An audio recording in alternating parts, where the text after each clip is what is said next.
யாராவது லஞ்சம் ஏதாவது கேட்டாங்கன்னா கொடுக்க முடியாது சொல்லுங்க. எங்க விஜயோட ஆட்சின்னு ஸ்ட்ராங்கா சொல்லுங்க. தமிழ்நாட்டில் நடைபெற்ற சட்டமன்ற தேர்தலை தொடர்ந்து தமிழக வெற்றிக் கழகம் ஆட்சியை பிடித்து முதல்வராக விஜய் பொறுப்பேற்றுள்ளார்.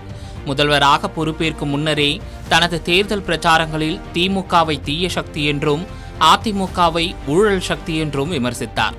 அதேபோல தமிழகத்தின் உண்மையான போர் டெல்லிக்கும் தமிழகத்திற்கும் இடையிலானது அல்ல, தமிழக மக்களுக்கும் ஊழலுக்கும் இடையிலானது என்று அவர் பேசியிருந்தார்.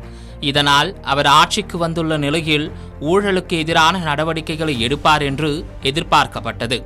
அதன்படி நிர்வாக அமைப்பில் லஞ்சத்தையும் ஊழலையும் முற்றிலுமாக வேறறுப்பதும் மக்களுக்கு வெளிப்படையான நேர்மையான ஆட்சியை வழங்குவதும் தாவேக அரசின் முதன்மையான கொள்கை முழக்கம் என்ற முக்கிய கருத்து தாவேக அரசு அளித்த ஆளுநர் உரையில் இடம் பிடித்திருந்தது.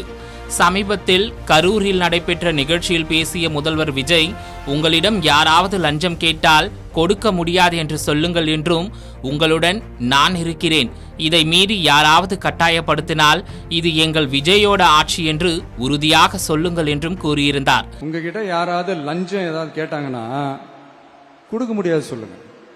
நான் இருக்கேன் உங்களோட. அப்படியே யாராவது ஃபோர்ஸ் பண்ணாங்கன்னா இது எங்க மகன், எங்க புள்ள, எங்க அண்ணன், எங்க தம்பி, எங்க விஜய், எங்க விஜயோட ஆட்சின்னு ஸ்ட்ராங்கா சொல்லுங்க. இந்த நிலையில் அரசு அலுவலகங்களில் யாராவது லஞ்சம் கேட்டால் புகார் அளிக்க வாட்ஸ்அப் எண்ணை தமிழ்நாடு அரசு வெளியிட்டுள்ளது. இதன்படி லஞ்சம் கேட்டால் 9498180936 என்ற எண்ணுக்கு வாட்ஸ்அப் குறுஞ்செய்தி மூலமாக புகார் அளிக்கலாம் என தெரிவிக்கப்பட்டுள்ளது.